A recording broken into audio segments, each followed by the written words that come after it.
안녕하세요, 여러분. 반재경입니다. 인생 중간 점검을 진지하게 받아들여서 자기 삶에 적용하려고 노력하시는 모든 분들을 예수님의 이름으로 축복합니다.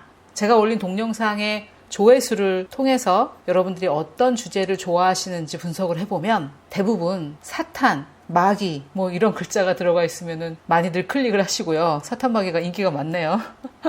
그리고 또 뭔가 한 번에 뿅 하고 해결되는 그런 것들을 추구하는 경향이 많습니다. 물론 쉽게 편하게 하려는 게 인지상정인데요. 그러나 우리의 인생은 그렇게 되지 않습니다. 뭔가 내 쪽에서의 노력도 반드시 필요합니다. 그럴 때 하나님께서 우리가 노력할 때 함께 우리와 동력해 주시는데 마치 물을 이렇게 퍼내는 펌프를 생각해 보시면 좋을 것 같아요. 밑에 엄청난 지하수가 있지만 마중물을 넣고 펌프질을 해야 물이 나오듯이 우리가 그 한 바가지의 물을 부어야 지하수와 같이 엄청나게 준비되어 있는 그 하나님의 축복의 물결이 우리를 덮을 수 있는 것입니다. 그래서 인생바퀴를 통해 여러분들께서 개개인의 인생을 중간 점검하시고 계신데요. 별로 많이 인기는 없는 것 같지만 하나님의 나라를 이루는데 많은 사람이 필요한 것은 아니니까요. 자, 오늘은 결혼 생활입니다.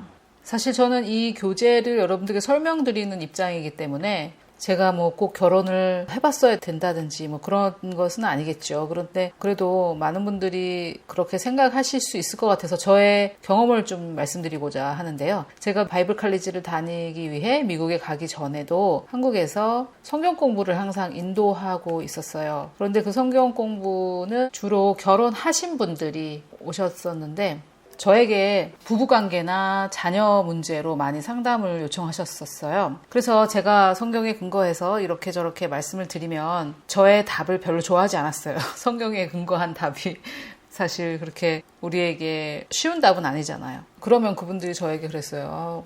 결혼을 안 해보셨기 때문에 그렇게 얘기하는 거라고, 결혼을 해보라고 그런 말이 나오는지 이렇게. 그럼 이제 물어보지 말든지, 결혼을 안 한 사람에게. 그런데 또 꼭 그렇게 또 물어보고 이렇게 하셨는데, 제가 그래서 저도 그 부분에 있어서 좀 고민이 돼서, 제가 미국에 앤드루 워맥 목사님이 설립하신 캐리스 바이블 칼리지를 다닐 때 앤드루 워맥 목사님께 질문을 했어요. 결혼이나 자녀 문제로 질문을 받는데 나는 결혼의 경험이 없어서 그것을 대답을 했을 때 사람들이 경험이 없기 때문에 그렇게 대답한다고 얘기하곤 합니다. 어떻게 해야 될까요? 이렇게 얘기를 했더니 앤드루 워맥 목사님께서 아주 지혜로운 답변을 하셨어요. 뭐라고 그러셨냐면, 우리의 답은 나의 경험에 있지 않고 성경 말씀에 있는데, 결혼을 하고 안 하고가 결혼 문제에 대한 지혜를 나누는데, 하나님 말씀을 나누는데 무슨 관련이 있느냐.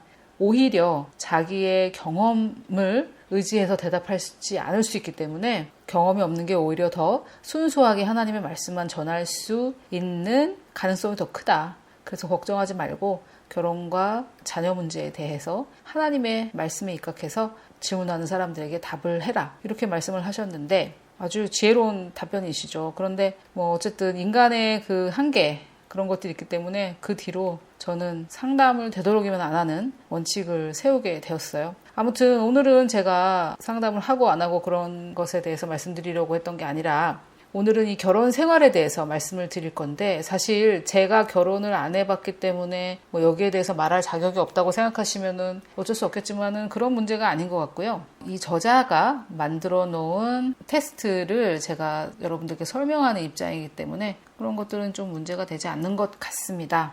자, 그래서 오늘 이 결혼 생활, 영어로는 marriage and romance거든요. 부부관계 가운데 로맨스를 말하죠. 그래서 오늘은 이거에 대해서 좀 말씀을 드려보고자 하는데, 워낙에 미국의 문화와 우리 문화가 너무 다르기 때문에 어떻게 접근을 해야 될지 조금 어려울 수는 있을 것 같아요. 아무리 우리가 성경적인 부부관계, 성경적인 결혼 생활을 추구한다 할지라도 우리의 발목을 붙잡는 게 있죠. 그것이 바로 우리의 문화인데요. 유교 문화죠. 우리나라는 부부 유별 이런 거, 여자가 어디 남자한테 대들어 이런 것들 있잖아요. 아무리 공평과 평등을 주장한다 할지라도 우리 정서 밑에 깔려있는 그런 것들이 조금 있습니다. 그래서 여러분들께서 성경 말씀에 반대되는 우리의 문화와 우리의 전통을 잘 구별해 내시면서 오늘 이 결혼 생활 이 부분을 저와 함께 공부해 보셨으면 좋겠습니다. 자, 어떻게 생각하면은 사실 제일 어려운 문제가 될 수도 있을 것 같아요. 왜냐면 인간관계가 굉장히 어렵거든요. 돈이나 건강 같은 거는 사실 어느 정도 내가 결단하고 결심하면 해결할 수 있는 부분인데 인간 관계라는 것은 상대방이 개입되어 있기 때문에 내가 아무리 노력하고 원한다고 해도 상대방이 거절하면 할 수 없는 부분이거든요. 그래서 인간관계란 제가 다른 부분에서도 인간관계에 대해서 얘기하면서 말씀드렸지만 예수님께서 말씀하셨을 때도 할 수 있거든 너희로서는 모든 사람과 화평하게 지내라고 하셨기 때문에 할 수 없는 경우도 있고요. 할 수 있는 경우지만 상대방이 원하지 않는 경우도 있고요. 그래서 이 인간관계는 성공할 가능성이 50%입니다. 왜냐하면 상대방에게도 자유의지가 있기 때문이죠. 그래서 우리 쪽에서는 최선을 다하고 하나님께 나머지는 맡겨야 되는 그런 분야가 바로 인간관계인데 게다가 결혼 생활은 즉 부부관계는 즉 배우자와의 관계는 그 어떤 관계보다 부모 자식 간보다도 더 친밀감을 누리는 그런 관계이기 때문에 그만큼 더 상처를 주고받았을 수 있습니다. 그래서 회복되는데 굉장히 어려울 수 있고 또 뭐 이 정도면 됐지 하고 어느 정도 포기하는 그런 분들도 참 많이 계신 것 같아요. 저희 후원자 한 분께서 이 결혼 생활에 대해서 회복하는데 2년 걸렸다 이렇게 말씀하신 적이 있는데 저는 건강 문제를 해결하는데 1년이 걸렸거든요. 그래서 우리가 10가지 영역을 지금 공부하고 있는데 사실 한 가지 영역을 집중해서 공격해서 그 부분을 다시 세워가는데 정말 1년 정도 걸립니다. 물론 24시간 그것만 하고 있는 것이 아니기 때문에 다른 것도 같이 동시에 할 수 있죠. 제가 이렇게 이 10가지 영역이 구체적으로 있고 이 10가지 영역을 동시에 할 수 있다는 걸 알았으면 저도 그렇게 했을 거예요. 그러나 제가 지금 드리는 말씀은 이렇게 쉽게 해결되는 그런 부분도 있겠지만 예를 들어 정리정돈 같은 부분 그러나 쉽게 해결되지 않는 부분도 있다. 그것 중에 하나가 아무래도 이 결혼생활, 배우자의 관계가 아닌가 합니다. 그리고 나는 뭐 배우자와의 별 문제가 없고 잘 지내고 있어서 나에게는 별 문제가 아니다라고 생각하시는 분들께서는 오늘 이 질문들을 통해서 더 높은 수준의 관계를 누릴 수 있다는 것을 깨닫게 되시면 좋을 것 같아요. 제가 경험했던 미국은 미국의 표준은 아닌 것 같아요.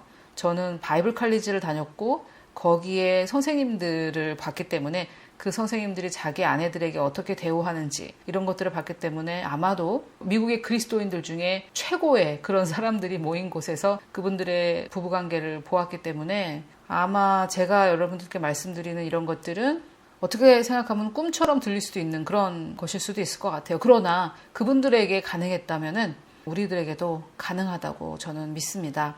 그래서 그것을 배경으로 해서 제가 여러분들께 설명을 드려보도록 하겠습니다.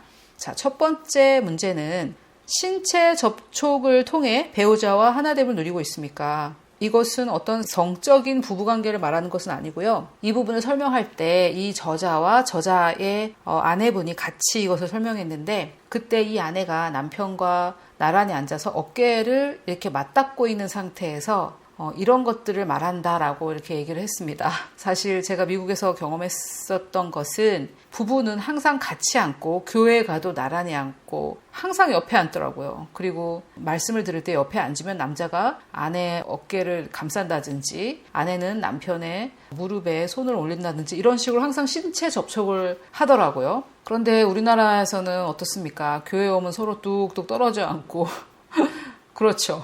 뭐 가족끼리 왜 이러냐 이런 농담까지 하면서 부부가 너무 깨어져 있는 것을 많이 봐요. 물론 미국도 많이 깨어졌죠. 그러나 제가 봤던 아주 특별한 그런 부류의 사람들의 이야기를 여러분들께 말씀드리면서 그것이 가능하다라는 것을 좀 말씀드리고 싶고요. 이런 가벼운 이런 신체 접촉들 이런 것이 사실은 그 사람과 나 사이에 친밀함이 있다. 그리고 우리는 서로가 으르렁거리지 않고 서로 화평한 가운데 있다는 것을 표현해 주고 있죠. 자, 여기서 제가 또 말씀드리고 싶은 것은 이것을 보고 여러분들이 남편 아니면 아내이실 텐데 그래 이걸 꼭 해야 되겠구나 하면서 갑자기 막 이렇게 하시면 상대방 배우자는 저의 설교를 듣는 분이 아니라면 같이 이것을 추구하시는 분이라면 더없이 좋겠죠. 그거야말로 뭐 너무 좋은 상황일 텐데 그렇지 않고 상대방은 그렇지 않을 상태에 여러분의 마음만 변했다고 해서 갑자기 막 이렇게 신체 접촉을 시도하고 그러시면은 상대방이 이거는 뭐지? 이러면서 이렇게 거부감을 느낄 수 있고 언제부터 이랬다고 이러냐고 오히려 더 화를 낼 수도 있으니까 갑자기 이제부터 준비 시작, 나는 바꾼다, 부부관계를 이렇게 하시면 안 되고요. 인간관계는 항상 상대방의 입장에서 생각하면서 상대방을 배려하면서 하셔야 됩니다. 그래서 이 부부라는 것은 분명히 친밀감이 있어야 하기 때문에 이 신체 접촉, 이런 신체 접촉을 통해 배우자가 항상 하나됨을 누려야 합니다. 여기서 하나됨을 누린다는 것은 제가 금방도 말씀드렸다시피 이렇게 옆에 앉아서 어깨가 닿는다든지 이렇게 했을 때 저리 가라 이렇게 하시면은 아주 곤란하죠. 그런데 그런 상태에 가만히 있거나 아니면은 그런 신체 접촉을 누린다면 서로에게 경계를 하고 있지 않고 서로 으르렁거리지 않고 있다라는 증거이기 때문에, 즉 서로가 화평한 가운데 있다라는 것이기 때문에 하나됨을 누린다는 증거가 되겠습니다. 자, 벌써부터 막 이 결혼 생활, 배우자의 관계를 포기하고 싶으신 분들이 계실 텐데 지금은 좀 먼 길처럼 보일지 모르지만 여러분 천리길도 한 걸음부터라고, 저도 저의 건강 문제를 해결하는 데 있어서 안 될 것 같았는데 됐거든요. 여러분 이것을 나는 올해 안에 꼭 한다, 이것을 이루겠다, 이런 식으로 상대방을 배려하는 가운데 여러분들께서 진행해 가시면 하나님께서 도와주시고 성령께서 지혜를 주시기 때문에 반드시 가능하다고 저는 믿습니다. 자, 두 번째, 감정적으로 함께 성장하며 가까워지고 있습니까? 아니면 멀어지고 있습니까? 더 어려운 문제죠. 감정을 서로 나눌 수 있는 그런 것들이죠. 내가 감정적으로 상대방에게 더 감정이 상하고 있는지 아니면 더 가까워지고 있는지. 자, 이런 것들을 한번 이렇게 체크해 볼 수 있는 기회가 있다는 게 좋은 것 같아요. 왜냐면은 제가 인생 중간 점검이라고 이름을 붙인 이유는 우리가 건강검진 같은 것을 하는데 차도 점검을 하지요. 그런데 그런 것들을 하지 않고 있다가 갑자기 중병에 걸려서 어떻게 손 써볼 수 없이 이렇게 하고 있다가 바로 죽는 사람들이 많잖아요. 그런데 내가 평소 때 이렇게 건강검진을 한다든지 차도 점검을 자주 한다든지 하면 문제가 작았을 때 그것을 발견할 수 있고, 문제가 작았을 때는 해결 방법도 쉽거나 아니면은 해결이 가능할 수 있기 때문에 이런 것들을 한 번씩 체크해 보는 것이 저는 축복이라고 생각을 합니다. 자, 세 번째, 정신적으로 그리고 감정적으로 배우자와 깊고 성숙한 공감대를 누리고 있습니까? 네, 정신적이라는 것은 이제 그 다음 문제가 영적인 게 있기 때문에 영적인 부분은 아닌 것 같고요. 어떤 정신적인 그런 어떤 내적인 거, 그리고 또 여기서는 정신적이라고 했을 때는 사상도 좀 들어있는 것 같아요. 국가관이라든지 아니면은 교육관이라든지 이런 것들이 점점 같이 가까워지느냐 이거죠. 이거는 사실 성경적 세계관을 가지면은 가까워질 수밖에 없죠. 우리 국가관을 통일하자, 교육관을 통일하자 이럴 필요가 하나도 없습니다. 자녀 교육에 대한 방법이 서로 차이가 있는 것은 두 사람 중에 한 사람은 성경적인 사고방식을 갖고 있지 않거나 둘 다 갖고 있지 않거나 그래서이지, 성경적 사고방식을 배제하고 정신적인 것을 하나로 만드는 것이 오히려 어려운 것 같아요. 자, 정신적으로 그리고 감정적으로 배우자와 깊고 성숙한 공감대를 누리고 있습니까? 공감대를 누리려면은 서로 공통점이 많아야 되겠죠. 그래서 이것도 엄청나게 시간이 많이 걸릴 거예요. 서로 일단 얘기를 해야 되고 서로가 차이가 나는 부분들은 좀 좁혀가야 되고. 그러나 저는 제가 미혼이지만 이것은 충분히 가치가 있는 것이라고 생각합니다. 정말 7, 80대 할머니, 할아버지들도 서로 으르렁거리는 그런 관계들이 정말 많아요. 우리나라에서 정말 사이 좋은 할머니, 할아버지들을 많이 볼 수가 없죠. 정말 가물에 콩나듯이 그런 분들이 계신데, 제가 또 말씀드리자면 미국에서 정말 할머니, 할아버지들이 서로 정말 아끼고 사랑하는 그런 모습들을 보면서 저는 정말 쇼를 보는 것 같았어요. 믿어지지가 않았거든요, 처음에는. 그런데 그분들의 그런 모습을 보면서 저 부부관계를 유지하고 가꾸고 저렇게 아름답게 발전시켰다라는 것은 정말 가치 있는 일이구나. 한 사람이 태어나서 이 땅을 살면서 가장 가까운 친밀함을, 그 어떤 누구하고도 누릴 수 없는 그런 관계를 누리는 배우자와 저렇게 서로 아끼고 사랑하는 관계로 같이 늙어갈 수 있다는 것만큼 귀한 것도 없겠다라는 생각이 들었습니다. 그래서 여러분이 부부관계는 포기하지 마시고 계속해서 노력하시면 반드시 대가를 우리에게 가져다주는 그런 거라고 생각이 들어요. 그래서 이런 문제들을 보시면서 여러분들이 나는 글렀네 이렇게 생각하지 마시고 반드시 도전하시고 성령의 도우심으로 포기하지 마시기를 바랍니다. 자, 배우자와 영적으로 깊이 연결되어 있습니까? 제가 이것을 해결하는 방법을 말씀드리자면 조금 파격적인 방법이지만 이혼 위기에 처한 그런 부부가 매일 손잡고 5분 동안 같이 기도했을 때 이혼율이 현저하게 떨어졌다고 해요. 그래서 방언을 하시는 분들은 같이 손 붙잡고 하루에 5분씩만 같이 방언을 하시면은 서로 누가 크게 하나 막 싸우듯이 하시면 안 되고요. 서로를 배려하면서 상대방 정신 혼란스럽게 크게 뭐 따따부따 빨리 하시면은 오히려 관계가 깨어질 수 있습니다. 그래서 상대를 배려하면서 두 분 다 방언을 하시면 손잡고 하루에 5분 이렇게 방언을 했을 때 이혼 위기에 처한 크리스천 부부들이 정말 이혼율이 현저하게 떨어졌다는 연구 결과가 있습니다. 그래서 저는 그것을 좀 권해드리고요. 그 외에 같은 사역자의 말씀을 같이 듣는다든지 이러면은 뭐 영적으로 깊이 연결될 수밖에 없겠죠. 그런데 그렇지 않거나 그럴 수 없는 상황이라면 저는 같이 성경을 읽는 것도 좋을 것 같아요. 그래서 한 절 한 절 같이 읽는다든지 아니면 한 장 한 장 이렇게 같이 읽는다든지 그런 방법을 하시면 좋을 것 같은데 이거는 뭐 상대방이 싫다는데 억지로 할 수는 없습니다. 그래서 서로 충분한 토의와 논의를 통해 서로가 합의하에 하셔야 되는 거기 때문에 그렇게 할 수 있는 분들에게는 권하도록 하겠습니다. 자, 그 다음 문제는 자신의 염려와 문제에 대해 배우자와 자유롭게 대화할 수 있습니까? 이것도 굉장히 우리에게 심각한 문제일 텐데요. 나의 문제와 염려를 나눴을 때 내가 상대방에게 지적을 당하거나 비난을 받거나 혼나거나 그런 경험을 여러 번 했을 때 상대방에게 더 이상 말을 하지 않게 되겠죠. 그래서 자매님들이 많이 듣고 계실 텐데 자매님들이 더 신앙에 열심히 있다 보니까 남편들을 못마땅해 하고 남편들을 혼내고 꾸중하고 하는 그런 부부 관계를 제가 좀 많이 봤어요. 그런데 그런 것들은 참 안 좋은 것 같아요. 일단 부부지 않습니까? 사랑해서 결혼하지 않았습니까? 그래서 부부 관계는 무조건 이해를 해줘야 되고 상대방이 나에게 이렇게 염려와 문제에 대해서 이야기를 해오면 그것이 정말 아주 극단적인 경우를 제외하고는 그거에 대해서 그런 거 가지고 뭘 걱정을 하냐, 뭐 당신 정신이 있냐, 뭐 이런 식으로 대하면은 그 사람은 여러분에게 마음을 닫게 되고 더 이상 뭐 공통점이 없게 되기 때문에 점점 멀어지기 때문에 피상적인 대화만 하는 관계가 되겠죠. 그래서 먼저 내가 염려와 문제를 배우자에게 자유롭게 말할 수 있으려면 상대가 그것을 받아주는 사람이어야 되기 때문에 지금 이것을 듣고 있는 여러분이 먼저 그것을 하시면 좋을 것 같아요. 상대방의 염려와 문제에 대해서 얘기했을 때 일단 들어주고 뭐 그거에 대해서 나중에 그것은 이런데 염려를 할 필요가 없지 않느냐라고 나중에 얘기할 수 있지만 그냥 대놓고 꾸중을 한다든지 자식 다루듯이 한다든지 하는 것 그런 자세는 되게 안 좋은 것 같아요. 상대방이 나에게 자기의 염려와 문제에 대해서 자유롭게 얘기할 수 있도록. 그런데 또 제가 이렇게 많은 분들의 상황을 들어보면 대부분 자매님들이 또 특히 그런 것 같은데 제가 여자니까 자매들이 저한테 많이 얘기를 해서 그런데 상대방의 부족함을 받아들여주지 못하는 이유는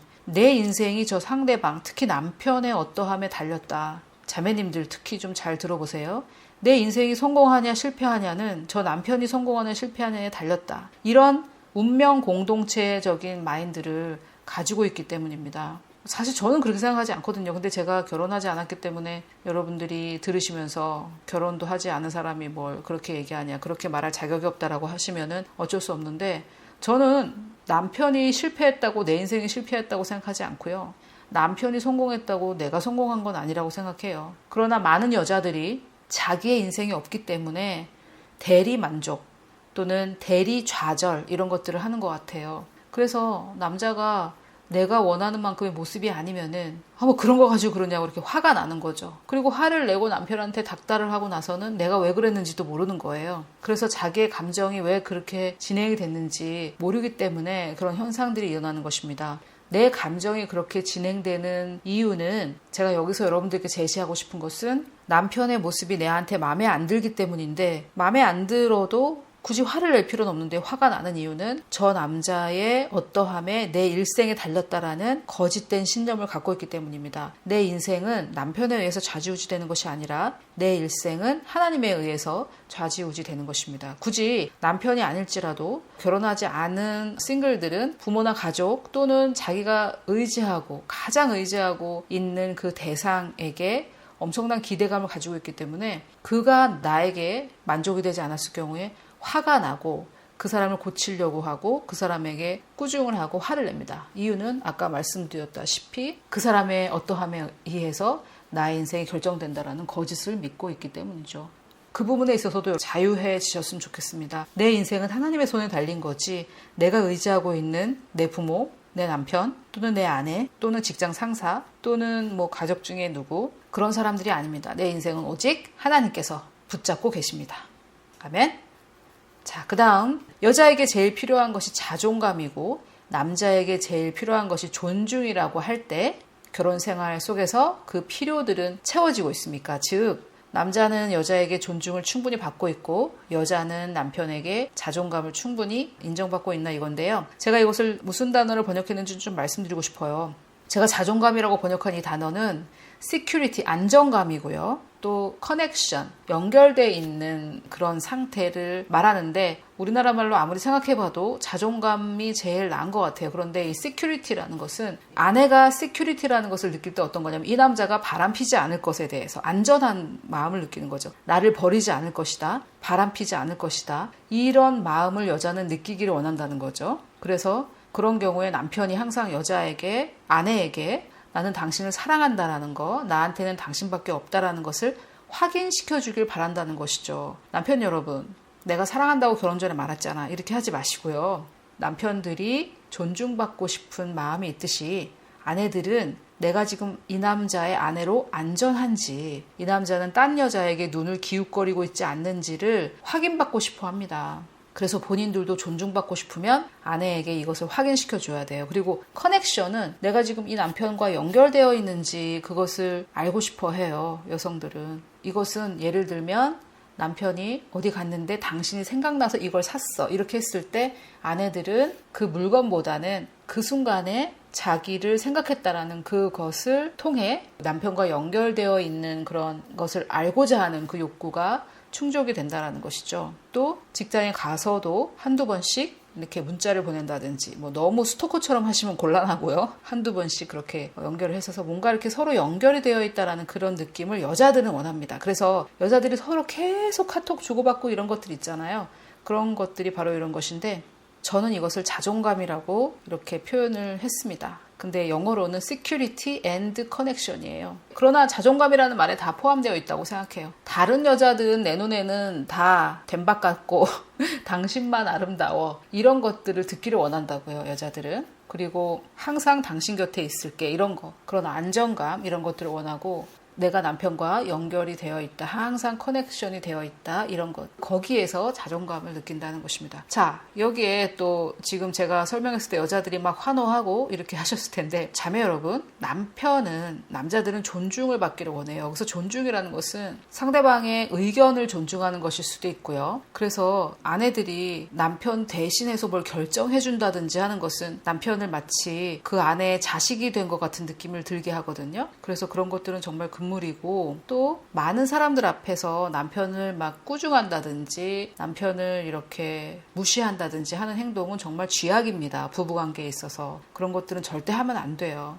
그런데 제가 경험한 바에 의하면 부부들은 서로 이렇게 마음이 상해했을 때 서로는 말을 못하고 누굴 만나면 또 막 이렇게 하소연을 해요. 그러나 그것은 절대 부부에게 도움이 안 됩니다. 그래서 그런 것들은 좀 지양하시고요. 남편은 이렇게 존중해 주는 걸 굉장히 좋아한다. 뭐 제가 결혼도 해보지 않은 제가 자꾸만 이렇게 방법을 알려드리는데 해봐야 아는 건 아니니까요.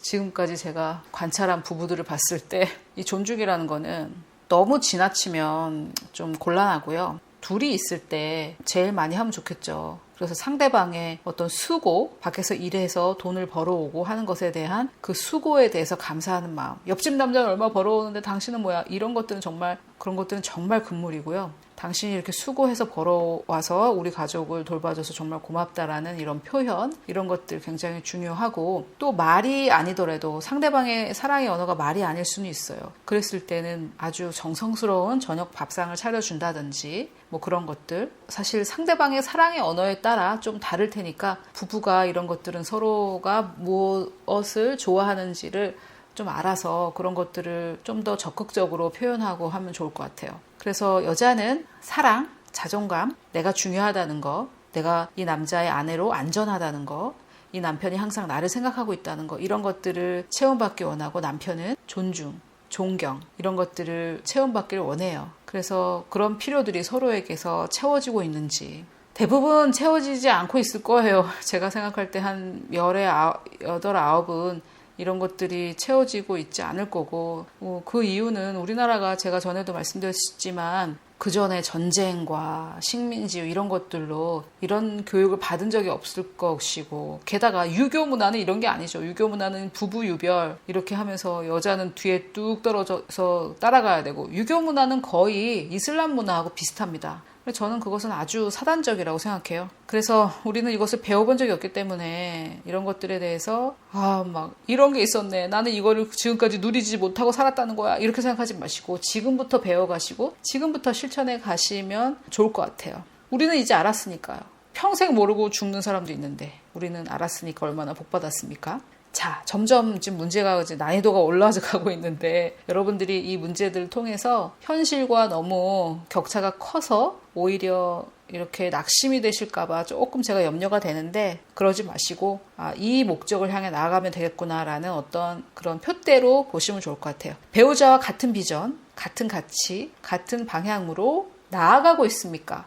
지금 현재 아닌 것은 괜찮아요. 그런데 그쪽으로 나아가고 있습니까? 그래서 역시 같은 비전, 같은 가치, 같은 방향을 서로가 알아야 된다면 많은 대화가 있어야 되고, 그렇게 하려면 관계의 회복이 필요하겠죠. 맨날 서로 지적하고 꾸중하고 그런 관계라면 상대방의 비전, 가치 이런 것들은 관심도 없을 거고, 그래서 많은 관계의 회복이 선행돼야 되는 것 같아요. 이 부분은. 마지막, 결혼 전으로 돌아간다고 해도 현재의 배우자와 결혼하시겠습니까?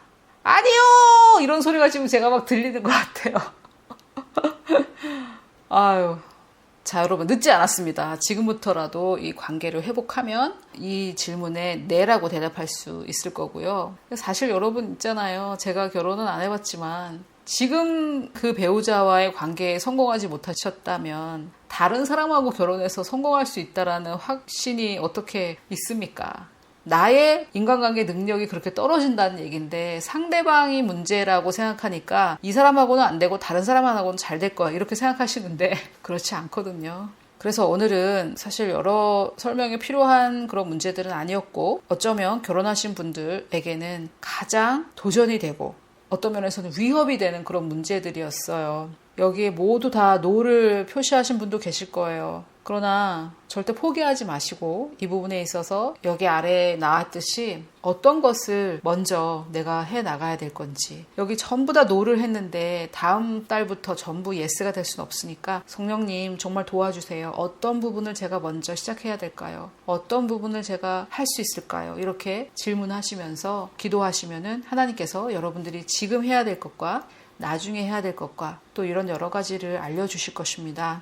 그리고 이것이 하루아침에 해결될 거라고는 생각하지 마시고, 여러분이 일정한 어떤 그런 기간을 정해서 이 테스트를 이렇게 체크해 보시는 그런 날짜를 정하시면 좋을 것 같고요. 또는 배우자와 같이 한번 해보셔도 좋을 것 같아요, 이 부분을. 그리고 허심탄회하게 한번 이 부분에 대해서 대화를 해보시면 좋을 것 같아요. 또 막 이리 와라 이래가지고 막 이렇게 강제로 이렇게 하시면 안 되고, 상대방을 존중하시면서 이런 게 있는데 내가 당신의 의견도 좀 알고 싶다, 내가 당신의 의견을 존중하고 싶으니까 좀 같이 해보자, 이렇게 하시면은 사랑해서 결혼한 사이 아닙니까? 사랑해서 결혼한 사이니까 문제가 있는 분들은 이 부분이 해결이 될 것 같고요. 문제가 없다고 생각하셨던 분들은 좀 더 좋은 부부관계를 위해서는 어떻게 해야 되는지 그런 가이드라인이 됐을 것 같고, 또 사실 이 문제 8개 전부 다 예스를 표시한 분도 계실 거예요. 그런 분들은 부부관계로 힘들어하는 다른 부부들을 도와주실 때 이것을 도구로